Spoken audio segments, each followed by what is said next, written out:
Hello guys, आपका स्वागत है मेरे इस यूट्यूब चैनल पे दीपक जय किसान।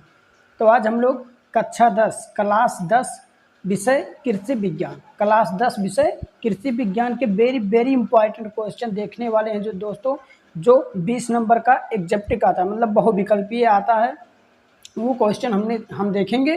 पूरा 20 क्वेश्चन देखेंगे। वो 20 क्वेश्चन में से मैं गारंटी लेता हूँ दोस्तों 8 से 10 क्वेश्चन यहीं से फंसेंगे, मतलब 8 से 10 क्वेश्चन आपका यहीं से कंफर्म हो जाएगा। ठीक है दोस्तों, तो देखिए कक्षा 10 क्लास 10 विषय कृषि विज्ञान BIMP very very important question हर साल यहीं से पेपर में छपता है। ठीक है दोस्तों, हर साल यहीं कुल से बनेगा पेपर, टेंशन मत लीजिए दोस्तों। आप 70 में 65 प्लस लाएंगे एग्रीकल्चर में। ठीक है दोस्तों, बस मेरे साथ जुड़े रहिए।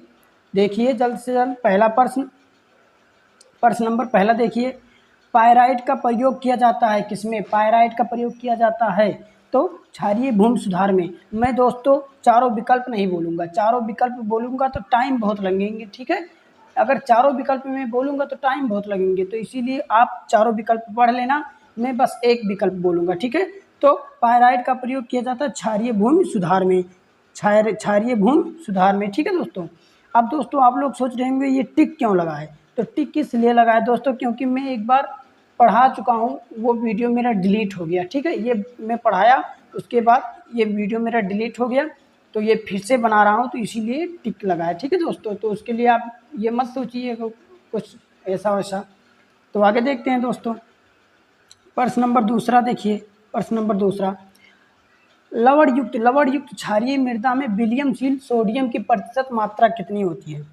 लवण युक्त क्षारीय मृदा में विलियमशील सोडियम की प्रतिशत मात्रा कितनी होती है? ठीक है, तो 15% से अधिक। कितना होती है? 15% से अधिक होती है। ठीक है, प्रश्न नंबर 3 देखिए। प्रश्न नंबर 3 में उदासीन भूमि का पीएच मान होता है तो केवल 7। उदासीन भूमि का पीएच मान होता है तो केवल 7। ऐसा भी दे सकता है दोस्तों कि अम्लीय भूमि का पीएच मान कितना होता है तो 7 से कम। क्षारीय भूमि का पीएच मान कितना होता है तो 7 से अधिक। ठीक है, ये याद रखना दोस्तों।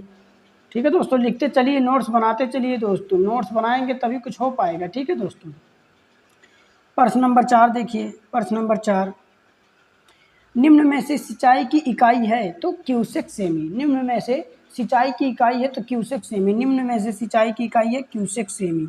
निम्न में से सिंचाई की इकाई है तो क्या है? Cusec semi. निम्न में से सिंचाई की इकाई है क्यूसेक सेमी। मेरे साथ बोलते चलिए दोस्तों, अगर आप बोलेंगे मेरे साथ ना तो आपको याद हो जाएगा बहुत इजीली तरीके से। ठीक है दोस्तों, तो टेंशन मत लीजिए। आप कृषि विज्ञान में 60 में 65, 60 70 में 60 65 इतना लाएंगे, इससे कम नहीं रहेंगे। ठीक है दोस्तों, बस मेरे साथ जुड़ी रहिए। ठीक है दोस्तों, प्रश्न नंबर 5 देखिए। प्रश्न नंबर 5, उत्तर प्रदेश की सबसे बड़ी नहर है तो कौन सी नहर है? शारदा नहर। उत्तर प्रदेश की सबसे बड़ी नहर है शारदा नहर। का वाला ऑप्शन सही है दोस्तों। आप देखना बॉर्डर पेपर में हु बहु यही क्वेश्चन ऐसे छपे रहेंगे, ऐसे एकदम ऐसे। ये पहला ऑप्शन सही है ना, तो पहला ऑप्शन ही सही रहेगा। ये दोस्तों आप देख लेना 2025 के बोर्ड पेपर में ये ऐसे ही छपेगा पेपर। ठीक है, देखिए उत्तर प्रदेश की सबसे बड़ी नहर है तो शारदा नहर। ठीक है, याद रखना दोस्तों। आगे देखिए प्रश्न नंबर 6। प्रश्न नंबर 6, अमोनियम सल्फेट में नाइट्रोजन की प्रतिशत मात्रा तो 20.6%। अमोनियम सल्फेट की नाइट्रोजन की प्रतिशत मात्रा 20.6%। याद रखना दोस्तों। दोस्तों ये विकल्प मैं नहीं बोल रहा हूँ क्योंकि टाइम लगेगा, तो इसको आप देख लीजिएगा, नहीं तो कन्फ्यूजन होगा। ठीक है, तो अमोनियम सल्फेट में नाइट्रोजन की प्रतिशत मात्रा 20.6% होती है। प्रश्न नंबर 7 देखिए। ठीक है दोस्तों, मैं टाइम ना गंवाते हुए जल्द से जल्द आपको कम टाइम में ज़्यादा से ज़्यादा बताने की कोशिश कर रहा हूँ। ठीक है, प्रश्न नंबर 7 देखो। यूरिया में नाइट्रोजन का प्रतिशत मात्रा सभी लोग जानते हैं और वेरी वेरी इंपॉर्टेंट क्वेश्चन है, यहाँ से क्वेश्चन पूछना ही पूछता है और यहीं से छपेंगे पेपर में। ठीक है, तो 46%। कितना होता है? 46%। यूरिया में नाइट्रोजन की प्रतिशत मात्रा 46%। पूछ ले मतलब डीएपी में नाइट्रोजन की प्रतिशत मात्रा तो 18%, डीएपी में फास्फोरस की मात्रा तो 46%। ठीक है, डीएपी में 2 पोषक तत्व पाए जाते हैं। याद रखना दोस्तों। ठीक है, ये सब क्वेश्चन कॉमन क्वेश्चन, इसको याद रखना और ये सब वेरी इंपॉर्टेंट है। तो इसको देखिए दोस्तों, आगे देखते हैं। अब हम लोग आगे देखते हैं प्रश्न नंबर 8 देखिए। प्रश्न नंबर 8, ठीक है दोस्तों, वीडियो को लाइक कर देना दोस्तों, अगर वीडियो पसंद आए तो, ना आए तो कोई बात नहीं, ठीक है दोस्तों। प्रश्न नंबर 8, प्रश्न नंबर 8, थ्रेसर का उपयोग किया जाता है तो मड़ाई के लिए, थ्रेसर का उपयोग किया जाता है मड़ाई के लिए, थ्रेसर का उपयोग किस लिए किया जाता है, मड़ाई के लिए किया जाता है, ठीक है दोस्तों।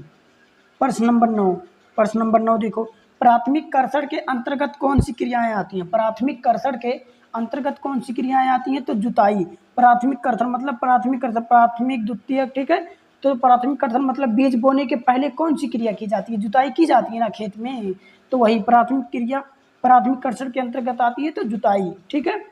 और द्वितीय कर्षण तो जो बीज बोने के बाद जो क्रिया की जाती है वो द्वितीय कर्षण के अंतर्गत आता है, ठीक है।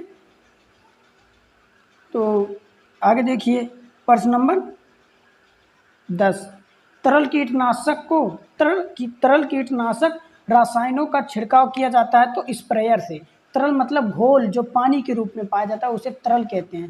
तरल का मतलब क्या होता है, घोल जो पानी के रूप में पाया जाता है, पानी के रूप में जो दवा, स्प्रेयर जो मतलब नीले नीले रंग का डिब्बा आता है ना, गांव वाले लड़के जानते होंगे, उसी से जो हाथ से मतलब छींटते हैं वो स्प्रेयर है। और एक पाउडर वाली दवाओं का जो छिड़काव किया जाता है वो डस्टर से किया जाता है, किससे, डस्टर से। तो तरल कीटनाशक रसायनों का छिड़काव किया जाता है तो किससे किया जाता है, स्प्रेयर से। याद रखना दोस्तों, वेरी वेरी इंपॉर्टेंट क्वेश्चन है, यहीं से पेपर में छपेंगे, अगर ना छपा तो आप फिर कहना कि सर नहीं आया था यहाँ से पेपर में, ठीक है।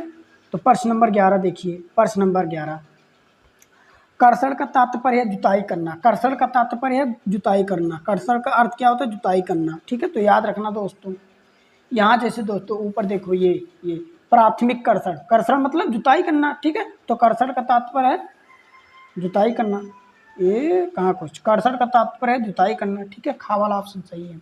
आगे देखिए दोस्तों 12 नंबर देखिए, 12 नंबर क्वेश्चन, द्वितीयक भूपर्सीकरण का यंत्र है स्प्रेयर, क्योंकि द्वितीयक में बोला ना दोस्तों, बीज बोने के बाद जो जो खड़ी फसल में जो क्रिया की जाती है वो द्वितीयक भूपर्सीकरण के अंतर्गत आती है, और जो बीज बोने से पहले क्रिया की जाती है वो प्राथमिक भूपर्सीकरण के अंतर्गत आता है, ठीक है। तो याद रखना दोस्तों, द्वितीयक भूपर्सीकरण का यंत्र है तो स्प्रेयर, द्वितीयक भूपर्सीकरण का यंत्र है स्प्रेयर, मतलब ये खड़ी फसल में तरल के रूप में जो दवाई छिड़की जाती है, जैसे खाद में, जैसे तरल के रूप में खाद भी छिड़कते हैं, तरल के रूप में कीटनाशक दवाई छिड़कते हैं, तरल के रूप में जो खरपतवार मारने के लिए दवाई छिड़कते हैं, तो तरल के रूप में लिक्विड पानी के रूप में छिड़कते हैं वही है, ठीक है, जिससे छिड़कते हैं स्प्रेयर।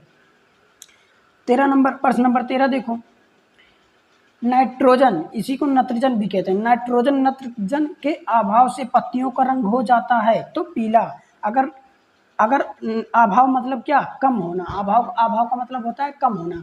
अगर नाइट्रोजन की कमी हो गई ना आपके सॉइल में, मतलब मिट्टी में, खेत में, अगर नाइट्रोजन की कमी हो गई खेत में, तो जो जो फसल है, फसल का रंग पीला पड़ने लगेगा, वो पत्तियों का रंग पीला पड़ने लगेगा, ठीक है दोस्तों। तो आगे देखिए, ये याद रखना है सब दोस्तों, आगे जो आप आगे अगर एग्रीकल्चर लेंगे ना तो यही सब क्वेश्चन आगे भी आपको मिलेंगे, ठीक है दोस्तों। तो ये सब याद रखना। प्रश्न नंबर 14 देखिए, प्रश्न नंबर 14, मक्का किस परिवार का पौधा है तो ग्रेमिनी, मक्का किस परिवार का पौधा है, ग्रेमिनी मतलब धान कुल का, मक्का किस परिवार का है तो ग्रेमिनी, धान किस कुल का है तो ग्रेमिनी, गेहूं किस कुल का है तो ग्रेमिनी, ठीक है, याद रखना। मक्का किस परिवार का पौधा है तो ग्रेमिनी, परिवार मतलब कुल, ठीक है।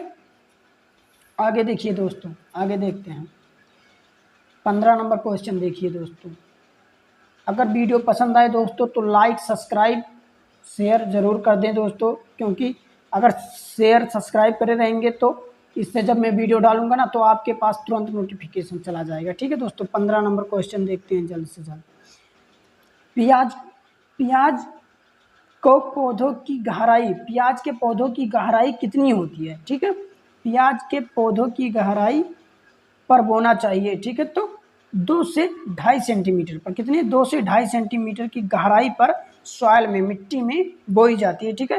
प्याज के पौधों की गहराई कितनी में बोई जाती है तो 2 से 2.5 सेंटीमीटर, ठीक है।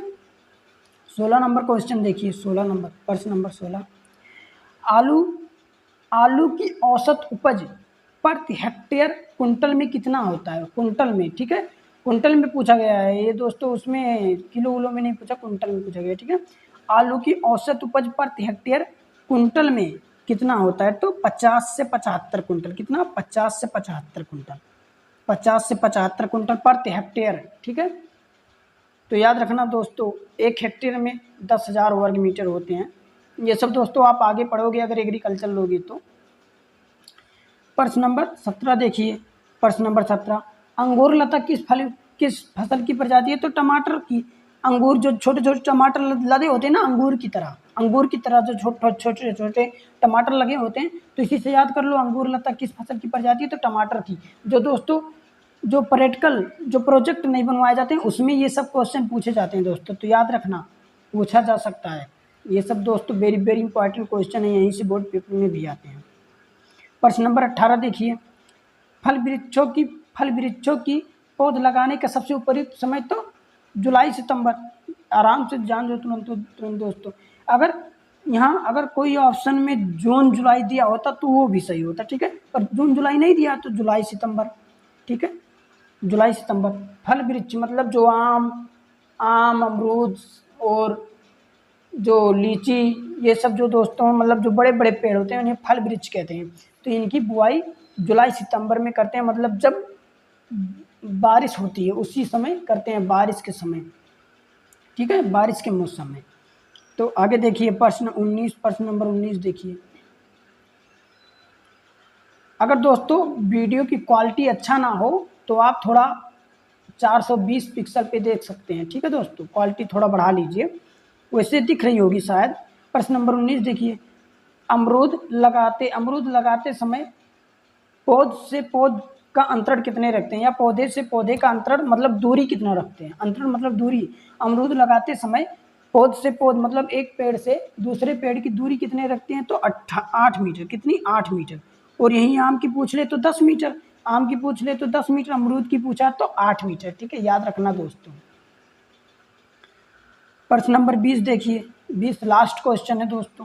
आम की व्यावसायिक संवर्धन किस विधि से किया जाता है? ठीक है, तो इनार्चिंग विधि से। प्रवर्धन मतलब दोस्तों जो कलम लगाते हैं ना, बोलते हो कलम है, तो उसी वो कलम से वो प्रवर्धन किया होता है, मतलब एक पौधे से दूसरे पौधे का कलम जोड़ा होता है, तो वो संवर्धन होता है या प्रवर्धन। इसी को संवर्धन, इसको प्रवर्धन भी बोलते हैं। ठीक है, व्यावसायिक संवर्धन किस विधि से किया जाता है? तो इनार्चिंग विधि से। किससे?